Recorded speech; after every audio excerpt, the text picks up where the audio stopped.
if you want to get nitty gritty with things, you can, and you want to get picky. But I think as a fan base, as a program, box checked. Time to move on to Big Ten play. It's still early. It's still very early, premature in this college football season. As we know, things can get wacky quick. And just look forward to seeing where Penn State takes it. A lot of opportunity out there. Things do shaking up. They got to move us up the rankings. Coming quick, yeah. They got to move us up.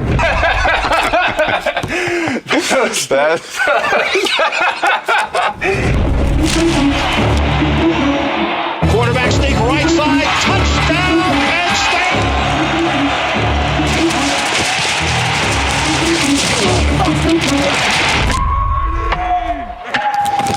Whoa!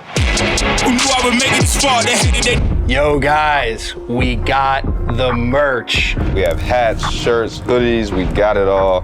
Make sure you hit the link in the description. Check it out. You guys keep buying the merch. It allows us to produce this pod and continuing to bring you guys dope content. So go check it out. Make sure you tag us at State Media PSU. And when you get yours, make sure you shout us out. We'll give you a shout out online. Check it out. I'm looking forward to the support, and we appreciate you guys as always.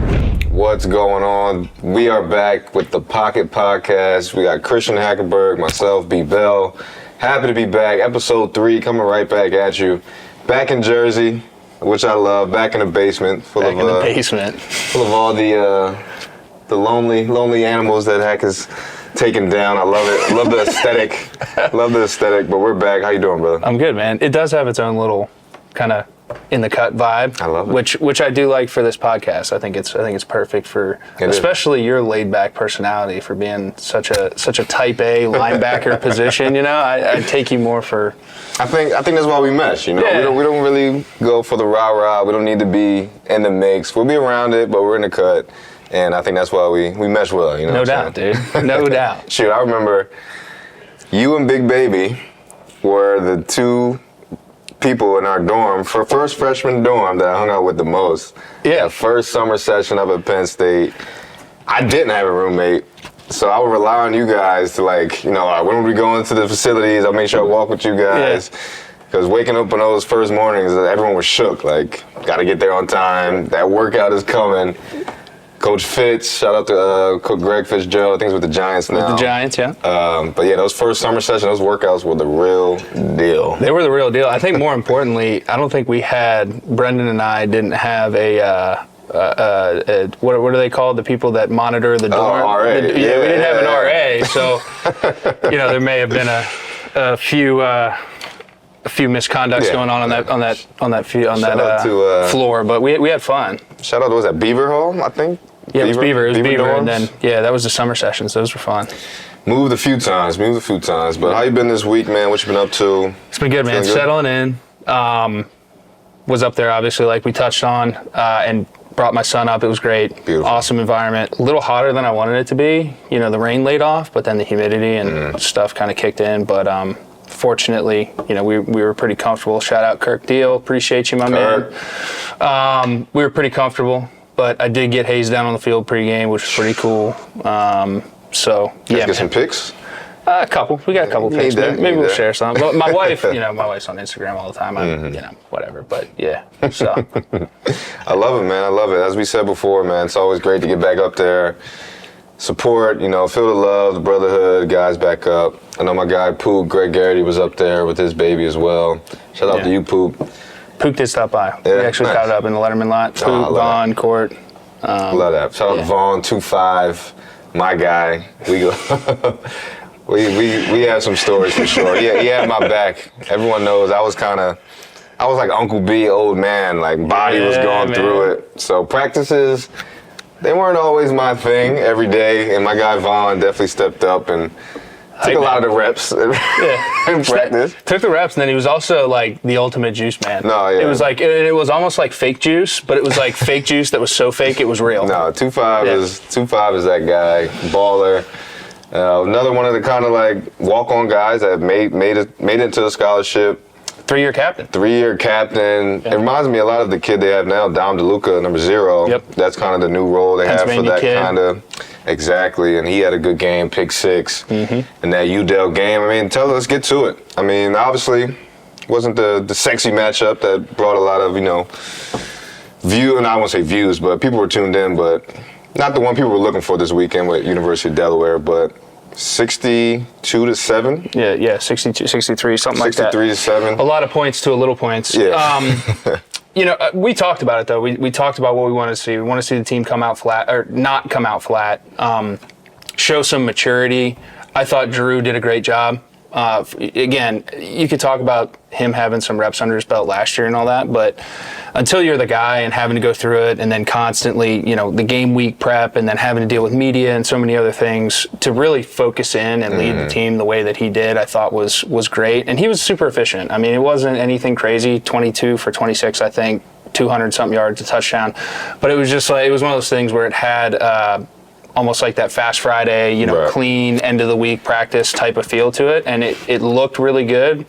And then the run game looked great, and then defensively, again, there's always going to be things to clean up. Sure. The coaches are always looking for things, but I just thought when you're talking about the big picture and what you really are going to get out of a game like that and see out of a game like that, I thought they did a great job of checking all those boxes. So on to the next one. That's kind of my mentality with it. Yeah, definitely move on. And just go back to what you said. Fast Friday, anyone that doesn't know, is pretty much just the practice before the game, obviously. It's not a real pass practice, but just get out there, run the script, everything fast, perfect, crisp, clean. I think Coach Franklin used to not allow talking at all. Yeah, there was no talking. It's probably the same way. If I know Coach Franklin, dead silence in the bubble wherever the practice is. Everyone just locked in focus, make sure that everything's perfect. So, and I think, like you said, they came out and everything wasn't squeaky clean. I mean, we can get straight to it. I'll get straight to the defense. Yeah. I mean, obviously letting up a 60-yard plus run against a lesser opponent is not okay. And I think I would be the first one to say it. Last week I kind of stuck my neck out there a little bit to a lot of the controversy that the run game kind of, showed, I'll say. And there's no excuse for it. I mean, guys have to make plays and they have to be gap sound. We spoke on it last week. And on the big run play that the kid had for the touchdown, they lacked that exactly. And if Udell can gash us like that, then best believe any of these, next opponents down the road will do the same. So I think when you're talking about that, man, like for me, I keep going back to the personnel things, right? And I think that's obviously something that we can't change, right? So who we got is who we're going to war with, but at the end of the day, what you can do is now start trying to figure out ways that you can take advantage of what you do have. And there's a ton of athleticism on that side of the ball. I think they have the right pieces and the guys that are stepping into leadership roles and taking more command of it. So that's good. But what I would like to see is the understanding that I don't think that we're ever going to roll out there and just be those types of plays are going to happen. You mentioned about Manny being an aggressive play caller and then just guys flying around, and they seem to just be more reacting, less reading, less, really taking things on and holding. So when you're playing that style of ball, like, you're going to get got a couple times. But what I want to continue to see is, and you mentioned it with DeLuca with the pick six, and it was a theme during camp, lots and lots of turnovers created by the defense, and I think they need to continue to start thriving on that aspect of the game and really emphasize turnovers, explosive plays, and just kind of hedge the bet on, we may get got once or twice, but we're going to make 2 or 3 plays that are going to put our offense in a really good situation. And then on the other side of the ball, you got an offense that, like I said, they're budding. They have so many different weapons. We said it last week, a war chest of weapons. It's I think that's kind of going to be their identity this year, and we're going to have to live and die by the 3 ball in some sorts of ways in terms of how the defense and offense play complementary football. And you don't really see that until week 4, 5, 6 of what it's actually going to look like.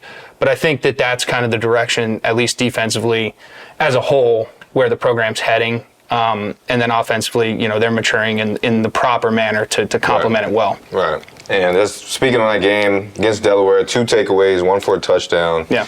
I love the sound of that. Got to keep that up, as you said, going into Illinois this week. But let's get into the offense. And you talk about that war chest. Yeah. I mean, I'll kick it off. Tight ends had a much more productive week this week.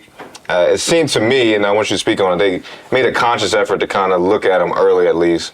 Yeah. Still within the progressions, but they got their did. touches. I think they did. They got Tyler Warren involved early and often. Theo had a couple catches as well. And then really, like I said, they handled business. They looked clean. There wasn't a ton of explosives. They moved the ball methodically, but you have to be able to do that. Right. And to be honest with you, people take it for granted. That's a really, really hard thing to do on a consistent basis, is be patient, take the flat in the 5 yards, get out of bounds, be able to run the ball for 2, be in 3rd and 1, convert that and keep the chains moving. To continually do that, it takes a ton of discipline at the quarterback position, a ton of discipline at the play calling from the play caller. You get anxious sitting up there. Right. Hey man, we've had the ball for 10 minutes and we've only moved it. 8 yards is the most we've moved it.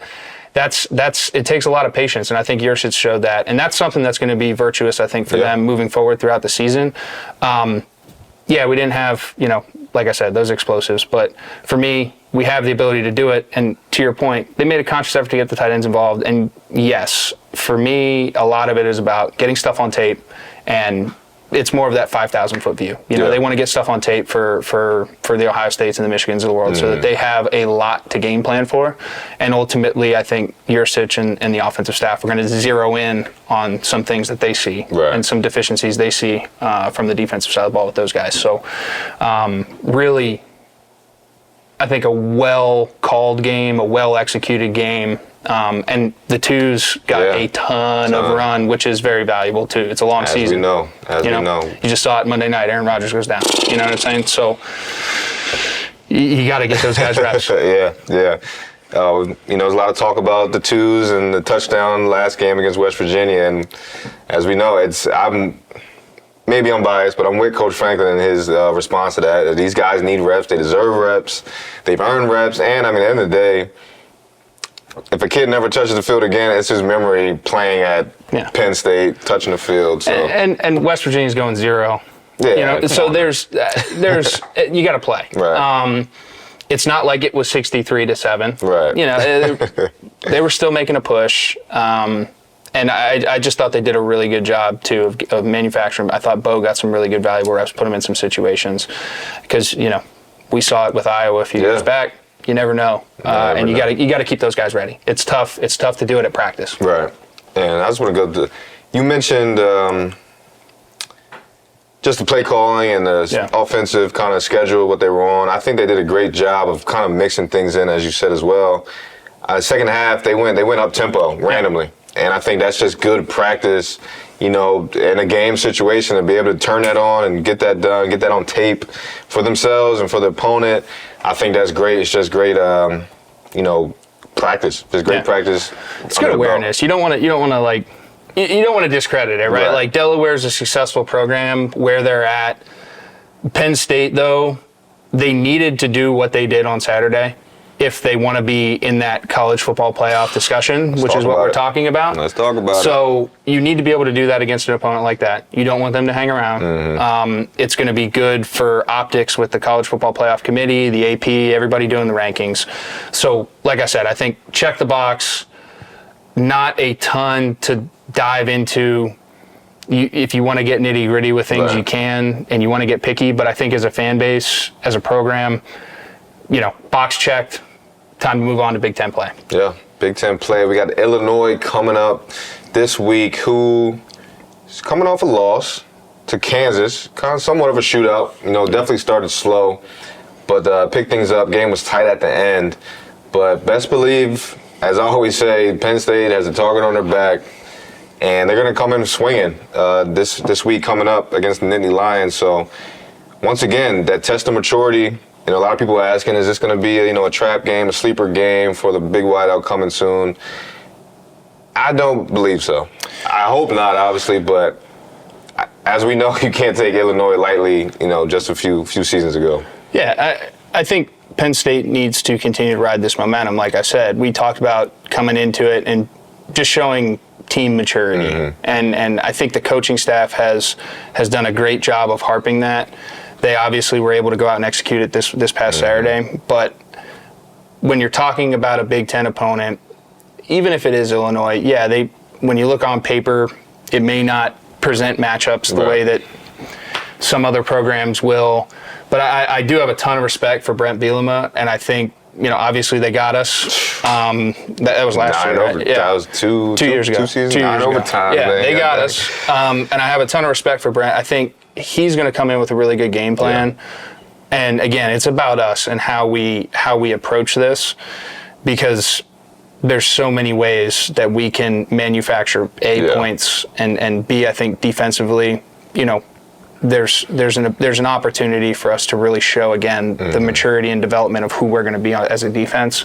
And I look to see Manny get a little aggressive. It may come back to bite us in the tail once or twice, but at least continually going back to that well and not being afraid to do those things. Doesn't seem like it. It doesn't seem like it. So just continue to stick to the game plan, stick to who you are, know who you are, and live and die by it. Because if you try and be someone else, if you try and get gimmicky, you start going down a path that I don't think that this team needs to go down. I think it'd be a waste, in my opinion. And I don't think they will. And just speaking on that maturity, we talk about the coaches and what Coach Franklin is going to implement and do this, but as we know, it comes down to the guys on the field. Jimmy's and Joe's. And we talk about that leadership. I mean, it seems like Drew, young kid, obviously at the helm of the offense, but it seems like he has the hold of the team and that offense. It's his team. It's his team.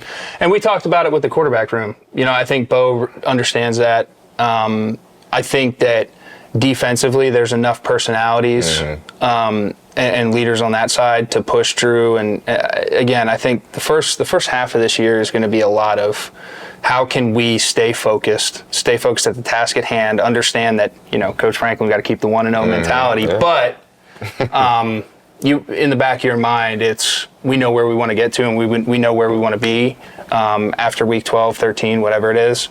So to make sure we're there, it's got to be a lot of internal growth for the first half of the season, I think. So, this Illinois, is it a trap game? Is it not? I'm not going to buy into it. I just think they need to go to work. Continue to show what they've been doing. And to your point, I think Drew is going to be, he's got to accept the expectations, and I think he has. Yeah, I mean, he's every time I hear the kid talk, it just sounds mature. I know we all keep saying it, and at this point, it's like I'm buying into it. So, and I'm waiting to see who's going to be that guy on defense. Obviously, we're not in the locker room, we're not going to see it all, but who's going to be that guy when these, as you said, down the line, these crunch games, these crunch moments? Who's going to be the guy to step up? Well, who do you think that's going to be? Right? Like, I think players follow players, right? Like, you can talk all you want. You were a great example of that. You never talked.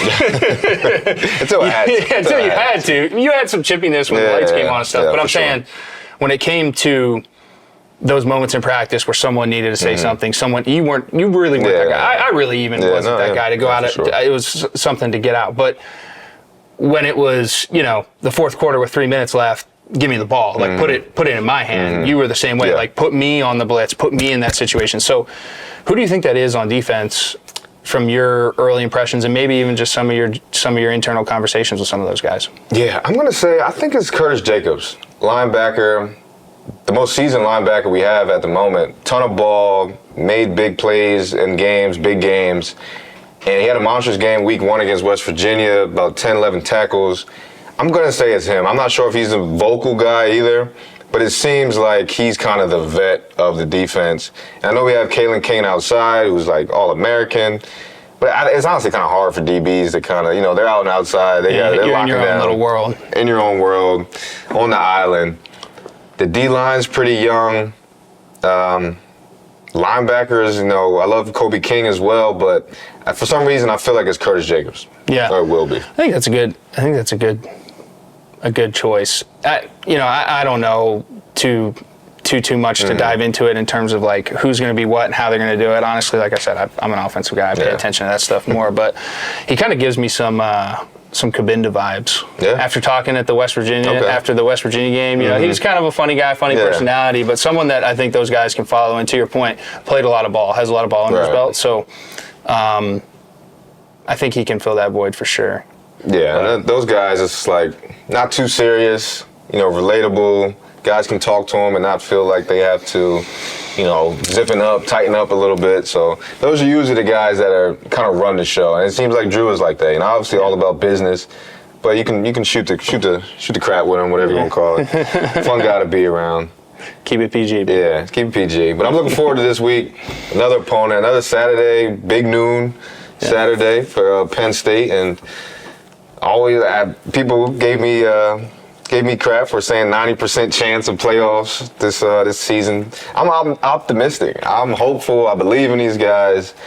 And so that's where I'm at. Every week we should win. That's kind of how I feel. No matter who's out there, every week we should win, and that's how these guys need to feel. That's their confidence. I think they have that confidence, but I'm still, like I said, you got. Is that my bold take? That was your bold take, dude. I was the 33, 33. You got to beat Michigan and Ohio State, and they've had our number.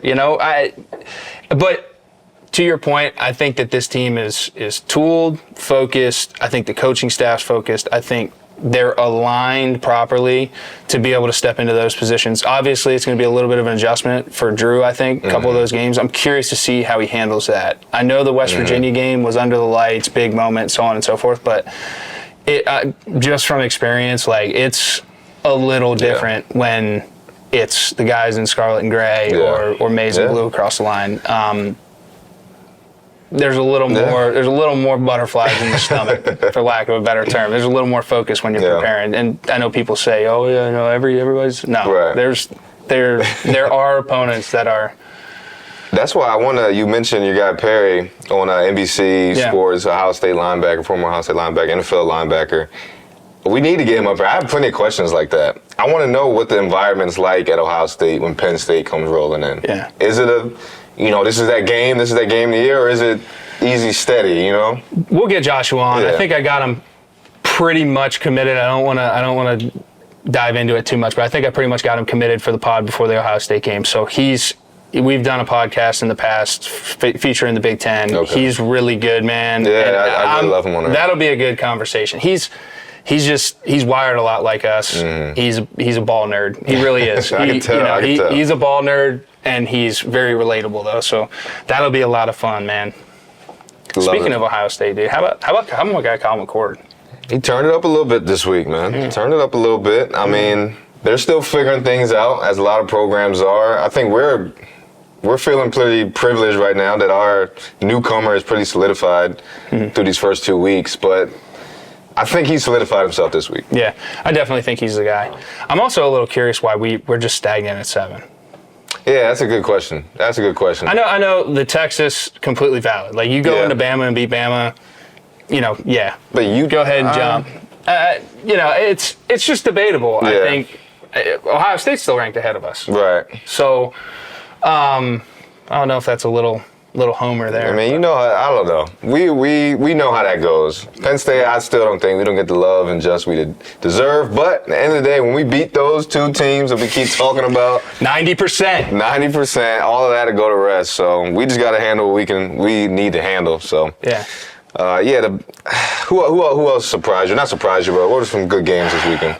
The Big Ten. I'll just kind of stay there. I thought Ohio State answered some questions with Kyle. Marvin Harrison got back on track. That receiving room got going, dude. Unbelievable. He's a stud, dude. I thought Michigan, JJ went out there super efficient again. He was 22 for 25 or something like that. Threw 2 touchdowns. They got it handled. I'm curious though. Michigan really. You can make the same argument for a lot of teams at this point in time, but they really haven't had a test. I think you could say the West Virginia game was a little bit of a test for Penn State. Credit to those guys, though. As we talk about us, they've handled business. Stayed sharp, handled business, did what they had to do. That's the two sides. But that's the two. Yeah, correct. But that's the two sides of the coin, right? Like you can make the argument, but still, I'm a big fan of early tests for any program, especially if you're poised. And I think you've seen a shift in that with some of these traditional powerhouses. You see those Alabama going out and scheduling Texas week 2. And Georgia went and got Clemson. What was that, last year, 2 years ago? They went out and scheduled Clemson week 1 for the kickoff. So, there's I'm a big fan of those like kickoff classics. Right. It was a big thing back in the 90s, I think even the early 2000s there for a little bit, and then everyone kind of shifted away and focused on as easy as you can with the out of conference schedules. But I'm a big fan of that because I think you find out who you are. Yeah. So relatively speaking, in the Big Ten, I think it was kind of quiet outside of that. I mean, Nebraska got beat by Colorado. That I love it for Deion. Right. Keep that train going. We're going to really see what they're about. I thought the TCU game was a great game to schedule, but relatively speaking, you're talking about a team that lost its Heisman candidate quarterback, got beat in the national championship game by 60 points. Some say should not have even been there. Yeah, some do say that. But give it credit. Where they were ranked, who knows? But it's a program that is used to winning. Yeah. And when you're talking about Deion exploding on the scene, I thought it was a good choice.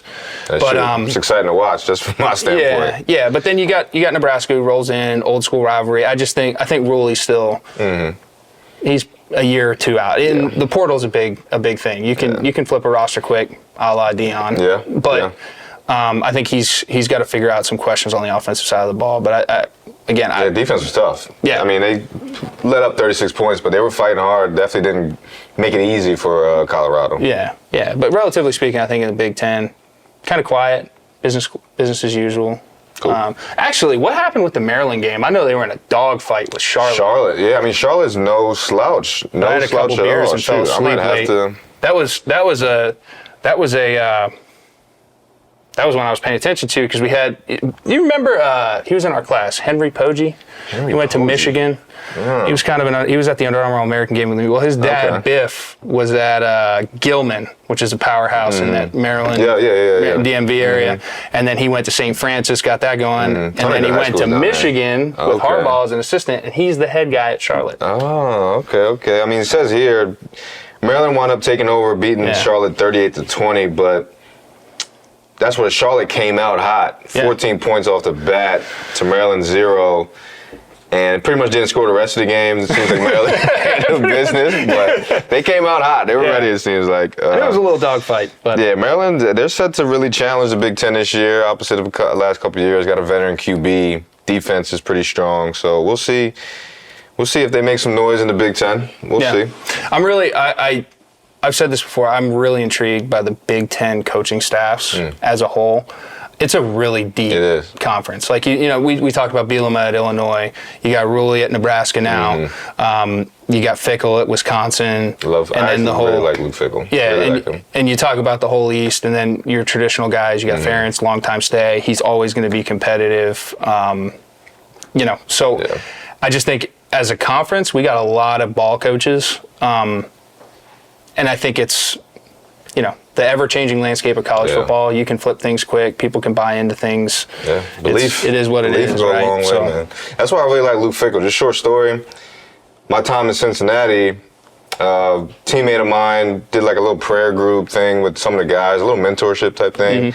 Asked me to come. I said, sure. Luke Fickle, welcome. First time I'm meeting the guy, welcomed me in into his office. We're just talking ball. He remembered me from his Ohio State days.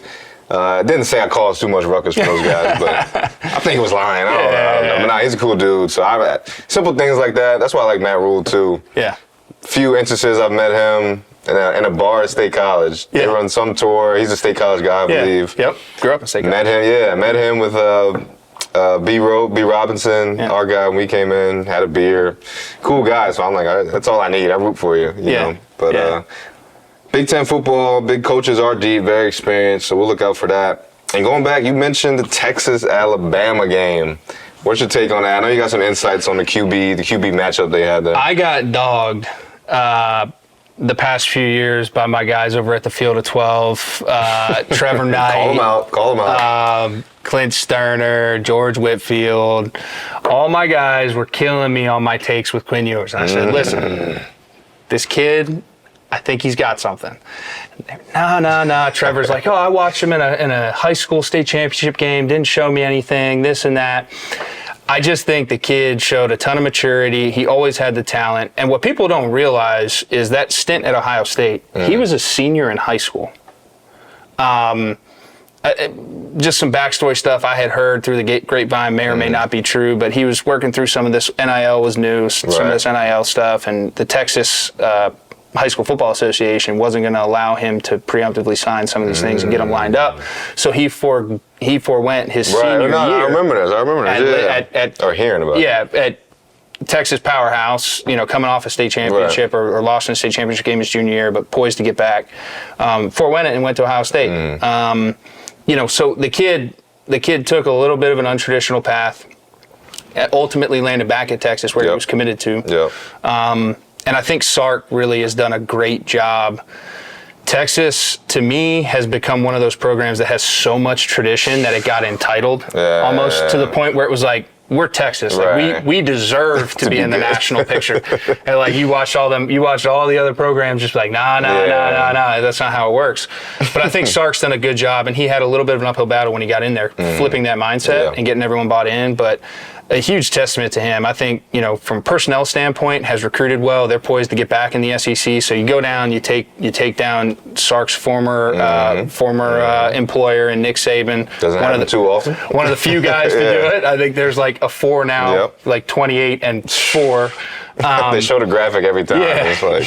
But huge win for that program, and I'm really excited about that team. I think they got some juice defensively. I think they're really talented up front. Is Texas back? I think Texas might be back, man. Yeah, you looked at A&M. They go down and get knocked off by Miami. They're looking like Miami might be back. I don't know. But they're looking like Miami or Texas A&M's looking kind of. They come off the most disappointing year in probably program history last year. You got the #1 recruiting class in the country, tons of hype. You go out there and you're not even bowl eligible. It's tough look. And then you got to pay your coach $77 million to buy him out. Give me that guy's agent. I was about to say. Give me Jimbo's agent. College coaching, man. I don't know. I thought about it. It's not. I like where I'm at here. I'll just say that. Yeah. I like that. Yeah. But yeah, man. Miami had a good showing against A&M. Texas matchup was beautiful. Those guys were going blow for blow that third, fourth quarter. That was just good TV for my part. Yep. College football, the product of college football is always good when Texas is good. USC is back and healthy and good. Notre Dame, good Miami. Showing against NC State. Miami, when those teams are just relevant, the product is good as a simple fan consumer. Penn State aside, it's good for football. And shoot, maybe matched up against one of those guys. We'll see. Yeah. Penn State versus Texas and an important playoff game. That's talk about revenue stream and all that. Come on, man. And Georgia's just been quiet. They have. We didn't even mention Georgia. Yeah, I think Georgia's been quietly, to your point, similar to the Michigan and Ohio State conversation, just handling business. Haven't really had a test yet, but answering some questions. Post Van Wild. Stetson Bennett. You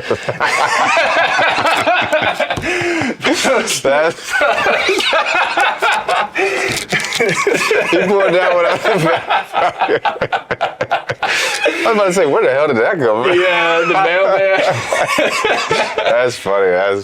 Post Stetson Bennett. Guy's never going to have to buy a beer again. No, he's an Athens legend. But I think Carson Beck has answered some questions, looked pretty efficient. But, when you're talking about looking at what Alabama did. But looking how Alabama looked. I think Georgia's in position just to cruise in the SEC again. Kirby's just kind of quiet, so we'll see once they start getting in the meat of that schedule if everything's for real. But got arguably one of the best players in college football in Brock Bowers down there. So. Yeah. It's a little slow start this week, but they turned it up. So, like you said, as they're cruising.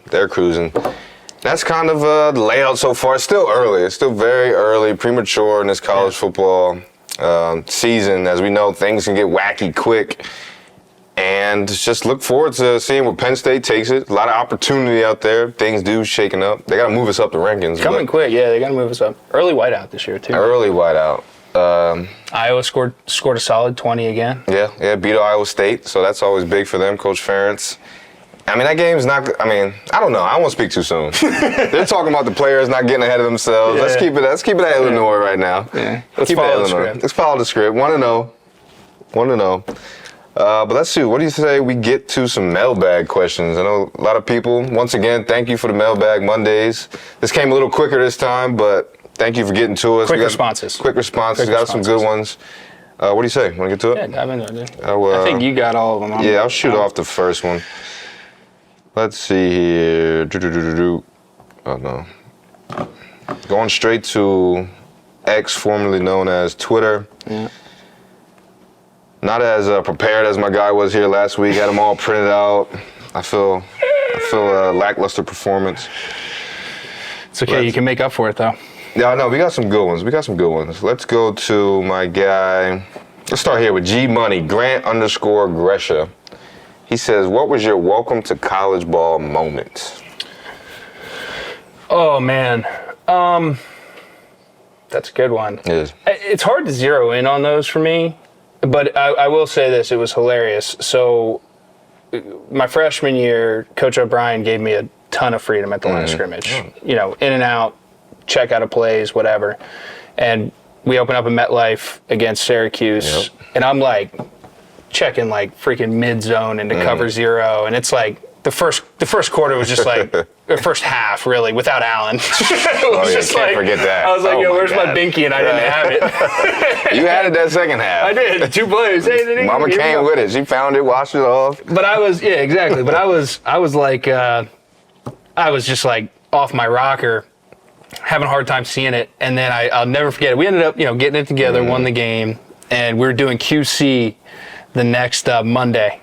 I was sitting there with Ty Howe, and he's snapping, and I'm, kind of just shooting the breeze. And Coach O'Brien comes up to me and goes, you know what, man?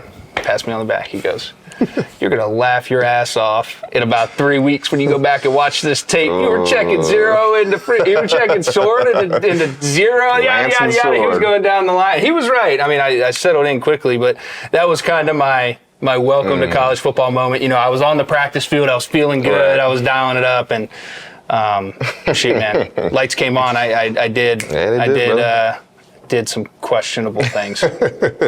We all did. Shoot, I won't say this was my moment, but going to that game kind of relates to my moment.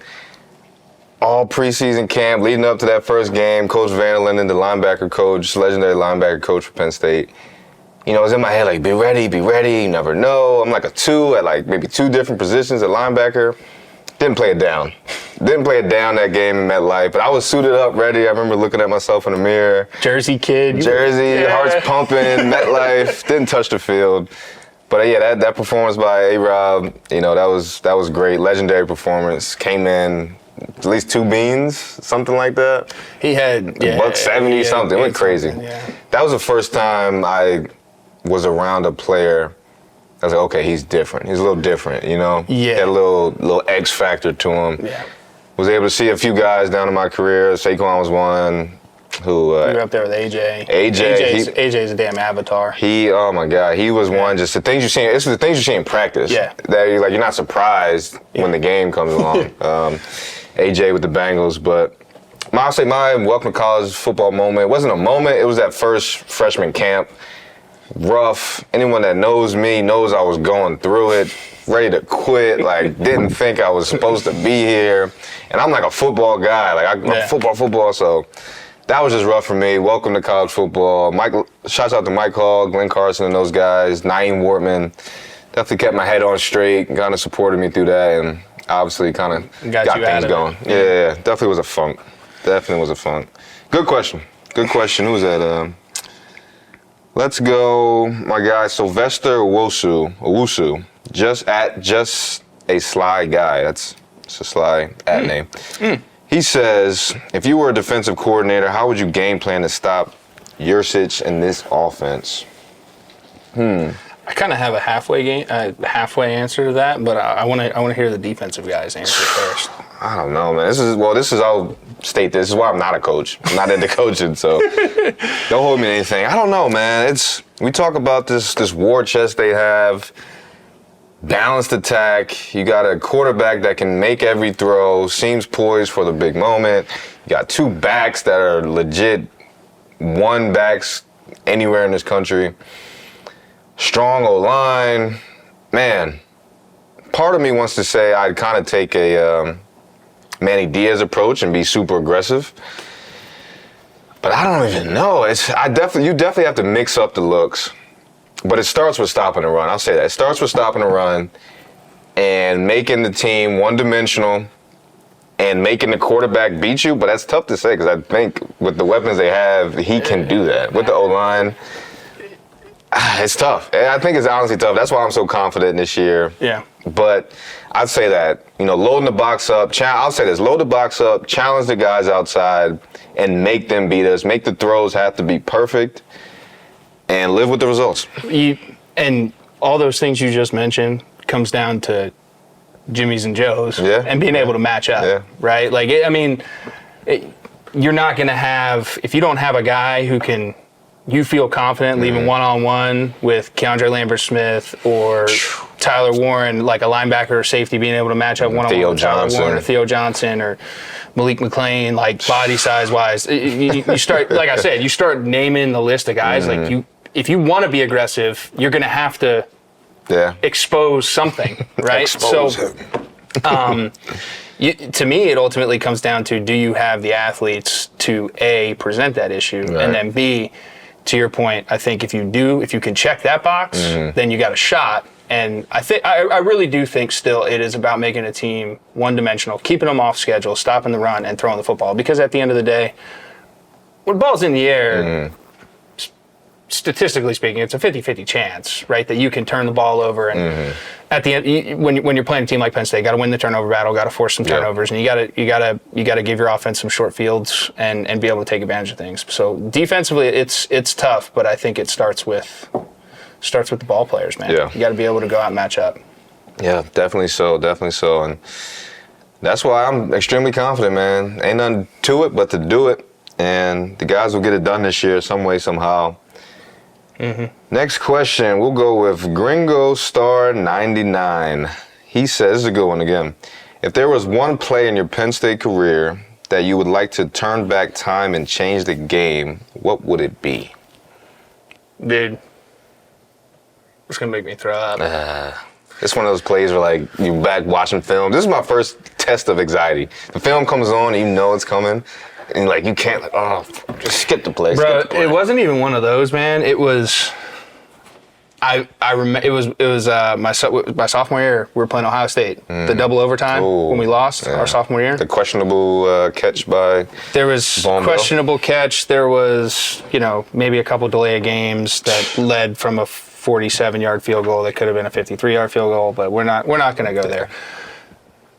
I had in my brain seen the coverage all week when I was watching tape by myself, and I was like, you know what, man, like, if we call this play and I see this look, like, I'm going to stare this down and I'm going to come backside and throw the in cut because it's going to be naked. And sure as hell, the game-winning drive when we were going down and we ended up kicking the field goal to tie it, to send it into the first overtime, I tried to pump a post into Chris Godwin. And it was the exact look, the exact play call, and Geno Lewis was naked in the end zone, and I could have ripped their heart out. Could have ripped their heart out. Could have ripped their heart out with the in cut on the backside. And, like, I vividly remember sitting down after that game and being like, damn, like, he's going to be wide open. And I went back and watched the tape, and he was. Ripped my heart out, man. Shout out to Gene Bean, Geno Lewis, doing his thing in the Canadian Football League. Been balling. That's my guy.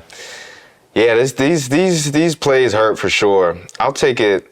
There's definitely a few, but the one that pops in my head immediately is very, not a big play, I'll say, but I had a bat down against Maryland the first time we played them back at home. The game we lost, unfortunately. A lot of testiness in the beginning of that game.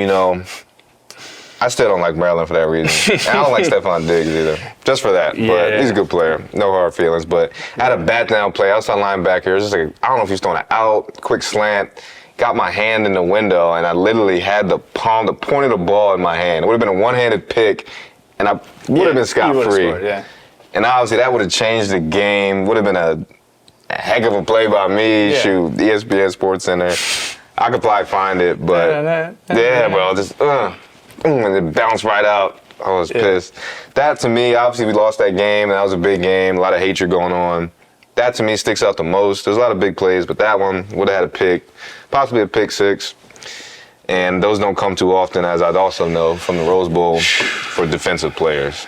Yeah, so, man. Good question, Gringo Star. See if we got another good one. If not, that'll be it. We'll go with Will Gamble 15. Do you guys think that Penn State is saving some stuff offensively for the bigger games, particularly long passes? We kind of touched on this. Yeah. I think the longest pass, this past game, was 26 yards. But we've kind of touched on it. You know, they're keeping things open, but give me your perspective. I don't think they're necessarily saving. Mm-hmm. I just think that what they're doing is they're mixing in enough. I do think that there is some foresight with Mike Yurcich in what he wants to put on tape and what he's leaving for defensive coordinators to sit there for an entire week and think about. But when it pertains to shots and stuff like that, they've called enough of them. They called some early in the Delaware game, but Drew, efficient, had a flat, checked it down, but just took what he had, got the ball out, didn't take a hit. They were efficient, stayed on schedule, and kind of like I talked about, they just meticulously moved the ball down the field, and I think he was just playing fast and getting those reps are almost more valuable than taking those deep shots because you start getting in a rhythm of waiting on it and waiting on it and waiting on it, and then you miss the easy stuff, especially against not a lesser opponent, but a team where you can be a little more comfortable back there. So wasn't mad at it. I do think that I think that there is some chess being played, but I wouldn't look too much into it as a Penn State fan. Nice. And I'll give you one. This is from me, and maybe you guys will step up some of the questions. I think this is a good one. At what point tell us, does this happen? At what point does it start? Does Yurcich and Drew, are they sitting down and game planning together? Is he asking him what plays he likes? Is there a relation? Do you believe, or what point does a relationship like that start to build? Like, is it, hey, we got this, what do you think about this? Or is it just, hey, this is my plan for you? Right. I think it's funny. I got to spend some time with Drew down at an Avalon event that Happy Valley United put on before the season. Beautiful. And it was the first time I really got to talk to him, for real. And I sent him my number. He sent me a few texts. We exchanged some texts, just asking some questions. I told him, man, listen, I'm an open book, so on and so forth. And that's one thing I talked to him about. He asked me something, dealing with how do you listen, all the noise, this and that. And I was like, dude, in today's world, you're never going to be able to tune out the noise. Right. It's what every PR person wants you to say. But the reality of it is you're going to hear it. Mm-hmm. So do you allow that to affect you, or do you take that, understand that there's going to be white noise, and then how do you drown that out with something else? And I told him, you need to drown that out with your process, and your process needs to be strictly focused around getting on the same page with Mike Yurcich, getting on the same page with your receivers, and being overly obsessive about doing your job and being as prepared as you possibly can about ball. Because realistically, you could probably talk to a dude, like, everyone says it, but you don't realize it until you've gone through it and you're sitting here like, man, that goes so fast. Yeah. There's so few opportunities. So you need to just be overly obsessive. And I hope and I think, and it has looked like they've been on the same page. Like I said, I think just his playing fast, that was probably an emphasis heading into this week, was don't get hit a bunch. Let's not try to be, crazy. You got a ton of athletes out there. Get the ball in their hand in space and let them make plays. And they were able to move the ball. So I think that, I hope he took that. From what I'm seeing, it definitely looks like there's been some conversation surrounding that inside that quarterback room with Drew and Mike. And you see it with how he's played with both games. It was almost like different messages, but he was able to execute, and you only get that by spending time with the guy and getting in his head. That's beautiful. Yeah, I believe so too, man. They talked about that, and it's something I wanted to bring up a little bit in the broadcast as I watched the game this week. NBC broadcast. Now, they spoke on how he's talked to you and Clifford and some of the guys before him. So I'm glad to see they weren't making it up. Yeah, they weren't. Yeah, which is good. He said he's soaking it all in, and it looks like he does. And they put some pretty fun graphics up there. You on the broadcast, you, Trace, and I don't even know what it was, like a Men in Black or some type of thing. You put your head in the suit and tie. Maybe it was like a Keanu Reeves type of look. I don't know. I can dig that. Yeah, he look serious. I'd say grow the hair out like I did my freshman year. He did have the flow. I just needed the 5 o'clock shadow like you did, and I'd have been calling me John Wick. It was definitely a John Wickish vibe, but it's good things from him, from this team. And we're gonna keep up the good things here too at the Pocket Podcast. And we appreciate you guys. I think that's pretty much a wrap, I'd say, for episode 3. On to Illinois. On to Illinois. We're going to keep this thing rolling. Once again, we're going to thank you guys. Brought to you by State Media and the Mercury Group, bringing us here. Big things coming soon. Stay tuned in. Make sure you like, subscribe, and follow. And we'll be back again next week, man. Keep up those mailbag questions. Mailbag's every Monday. Coming. It's me.